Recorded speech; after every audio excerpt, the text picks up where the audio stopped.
Penjelasan Kemenpan RB soal kejelasan nasib tenaga honorer.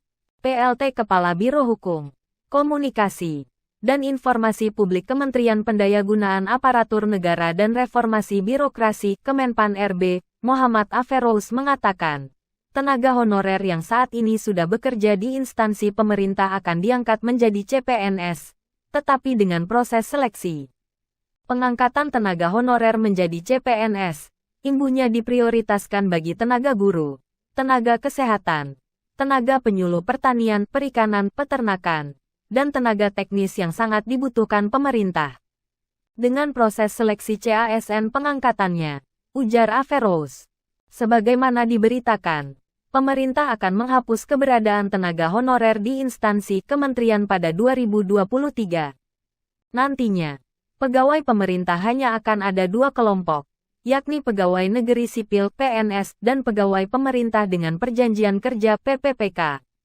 Aferous menambahkan, mengacu PP 48 tahun 2005 tentang pengangkatan tenaga honorer menjadi calon pegawai negeri sipil, ada sejumlah hal yang perlu dipahami terkait pengangkatan honorer menjadi CPNS tersebut. Tenaga honorer yang akan diangkat adalah mereka yang memenuhi kriteria usia dan masa kerja sebagai berikut. 1. Tenaga honorer yang berusia maksimal 46 tahun dan mempunyai masa kerja 20 tahun atau lebih secara terus-menerus. 2. Tenaga honorer yang berusia maksimal 46 tahun dan mempunyai masa kerja 10-20 secara terus-menerus. 3. Tenaga honorer yang berusia maksimal 40 tahun dan mempunyai masa kerja 5-10 tahun secara terus-menerus. 4. Tenaga honorer yang berusia maksimal 35 tahun dan mempunyai masa kerja 1-5 tahun secara terus-menerus. Namun demikian, pengangkatan akan diprioritaskan bagi tenaga honorer dengan usia paling tinggi atau masa pengabdian paling lama. Kriteria lama masa pengabdian tidak diberlakukan bagi pegawai honorer tenaga dokter yang telah atau sedang bertugas di unit pelayanan kesehatan milik pemerintah.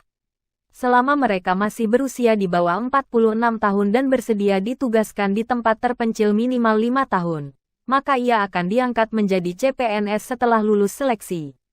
Proses seleksi pengangkatan CPNS mengacu PP 48/2005. Seleksi itu meliputi seleksi administrasi, disiplin, integritas, kesehatan, dan kompetensi. Seleksi ini akan diberlakukan bagi semua pegawai honorer yang ingin diangkat menjadi CPNS. Pegawai honorer juga mungkin diangkat menjadi PPPK, mengacu ketentuan yang ada di PP 49/2018. Sebagaimana diberitakan, Kementerian Pendayagunaan Aparatur Negara dan Reformasi Birokrasi, Menpan RB, Cahyokumolo memberikan waktu kepada instansi pemerintah untuk menyelesaikan perihal tenaga honorer hingga 2023. Dan untuk memenuhi kebutuhan penyelesaian pekerjaan mendasar, seperti tenaga kebersihan, cleaning service, dan tenaga keamanan, security, disarankan untuk dipenuhi melalui tenaga ahli daya outsourcing, dengan beban biaya umum, bukan biaya gaji. Terima kasih yang sudah tonton di channel Nyata Berita. Semoga sehat selalu. Jangan lupa subscribe, like, share, dan nyalakan notifikasinya biar tidak ketinggalan berita lainnya.